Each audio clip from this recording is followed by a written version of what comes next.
to the Secretary of State for Foreign, Commonwealth and Development Affairs. First question, Baroness Bennett of Manor Castle. My Lords, I beg leave to ask the question standing under my name on the order paper. We respect the ICJ's role and independence. It's up to the court to monitor Israel's compliance. We've noted our concerns previously about this case, which we don't think is helpful in the goal of achieving a sustainable ceasefire. While there has been some progress in some areas of humanitarian relief, Israel must do more to make good its promises, and I'm pressing them on this directly.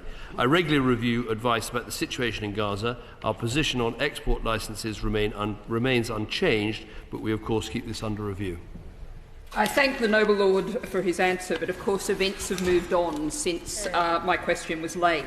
The ICC prosecutor has made applications for 5 arrest warrants alleging war crimes and crimes against humanity against senior Hamas leaders and the Israeli Prime Minister Benjamin Netanyahu and the Minister of Defence. The prosecutor was advised to do so unanimously by the independent panel of experts, our own Baroness Kennedy of the Shores among them, which has set out why it believes there are reasonable grounds to believe Mr Netanyahu and Mr Gallant have committed war crimes and crimes against humanity. Surely it is now obvious that the UK should immediately at least suspend arms exports licences to Israel, given the clear risk that continuing them would put the UK in breach of international law. And surely the noble Lord the Minister will confirm here that the UK accepts the jurisdiction of the court in this case under the Rome Statute that the UK helped to write and of course agreed to. Well, what I'd say to the noble lady is the last time I was asked to make a sort of political declaration outside our normal process of reviewing arms export licences and simply say we wouldn't sell any more arms to Israel. Just a few days later, Iran attacked Israel with a hail of over 140 cruise missiles, and I think that position of acting outside our normal processes would have been completely wrong. But let me answer very directly on the ICC and the announcement yesterday. I mean, I don't believe for one moment that seeking these warrants is going to help get the hostages out, it's not going to help get aid in, and it's not going to help deliver a sustainable ceasefire. And as we've said from the outset, because Israel is not a signatory to the Rome Statute and because Palestine is not yet recognised as a state, we don't think that the court has jurisdiction in this area. But I would go beyond that and say, frankly, I think this is mistaken in terms of position, in terms of timing, in terms of effect. To draw moral equivalence between the Hamas leadership and the democratically elected leader of Israel, I think is just plain wrong. And I think it's not just Britain saying that. Countries all over Europe and all over the world are saying that. On timing, I'd make the point to the Lordship's House that the ICC was about to embark on a visit to Israel, which some of us had helped to arrange, and at the last minute decided to cancel that visit and simply go ahead with its announcement. Now, it's not normally for the ICC to think about the effect, but as it clearly thought about the timing, maybe it should also think about the effect. And as I've said, it's not going to help get the hostages out, and it probably makes change in Israel less likely. Can I also say, would he agree that if we and the West were to suspend arms sales, it would allow Hamas the opportunity to regroup and return to the destructive and ghastly behaviour they witnessed on October the 7th? Thank my noble friend for that question. I mean, obviously Britain and America are in completely different situations in terms of arms exports to Israel. Our exports are less than 1% of the total, so not a meaningful amount, whereas obviously the United States is a far bigger provider. But as I say, I think acting outside our proper processes, where we have a process going through Israel's commitment, Israel's capability and Israel's compliance with the rules laid out in our export criteria, acting outside those guidelines, I don't think would be the right thing to do for the reasons I've given. Secretary recall in 2014 in the conflict between Israel and Hamas that he agreed with us on these benches that in that conflict, where there were just over 2,000 Palestinian casualties, then the Prime Minister decided to pause military equipment licences to Israel on the basis of a position of disproportionate response by the Israeli military. That was the normal procedure which he's referred to. So do we take it now that his view is that the Israeli military response currently is proportionate? And when it comes to the ICC, will the Foreign Secretary reassure me that notwithstanding any of his opinions about the ICC, we will honour every obligation the United Kingdom has signed up to in the Rome Statute.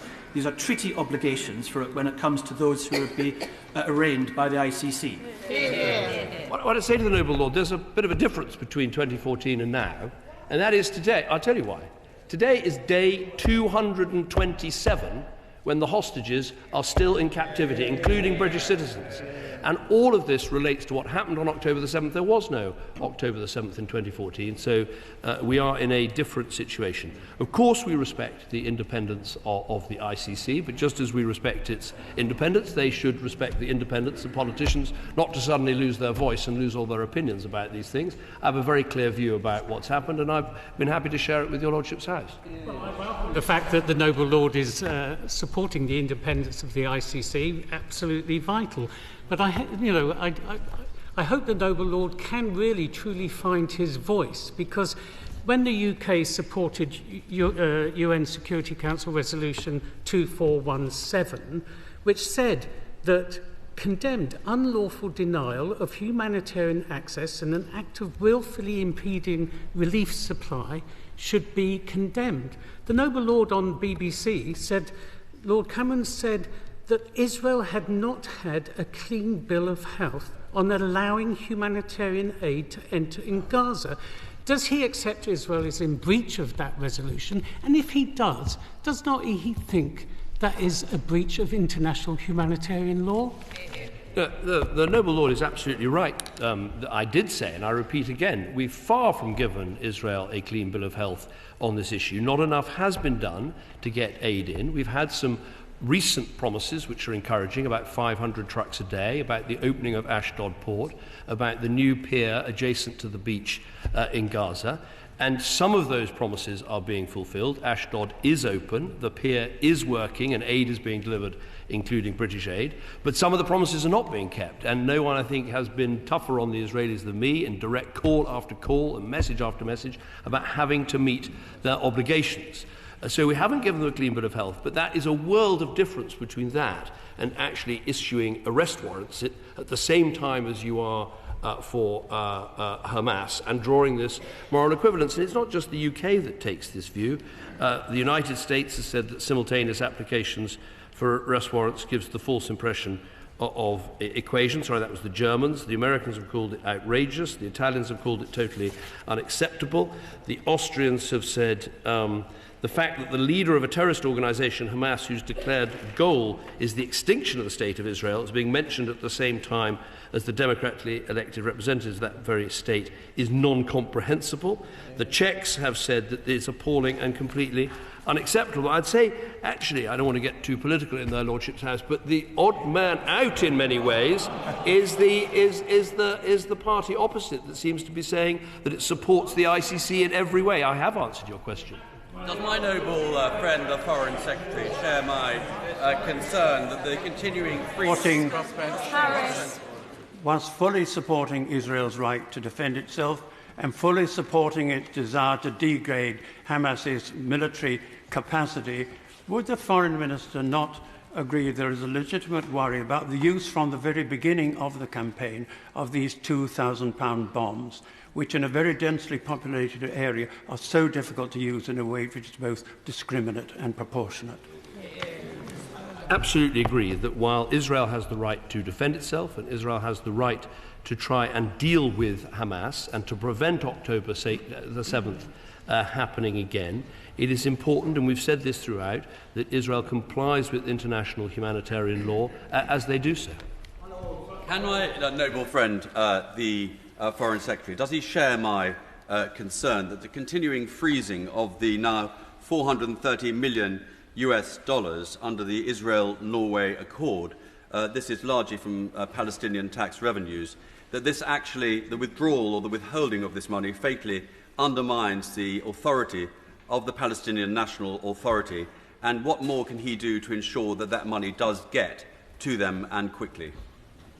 I think my noble friend is absolutely right. One of the most important things we can do in terms of trying to bring this conflict to a conclusion is work on the political measures that are going to be necessary to deal with these problems. One of them is to strengthen the Palestinian Authority. And the Palestinian Authority needs the money that Israel is holding back from it, and we've pressed the Israelis about that again and again. And I would still say to the Israelis that, you can't fight something with nothing.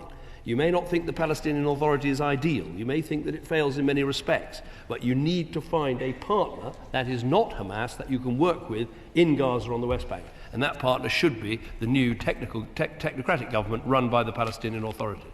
Second question, Lord West of Spithead.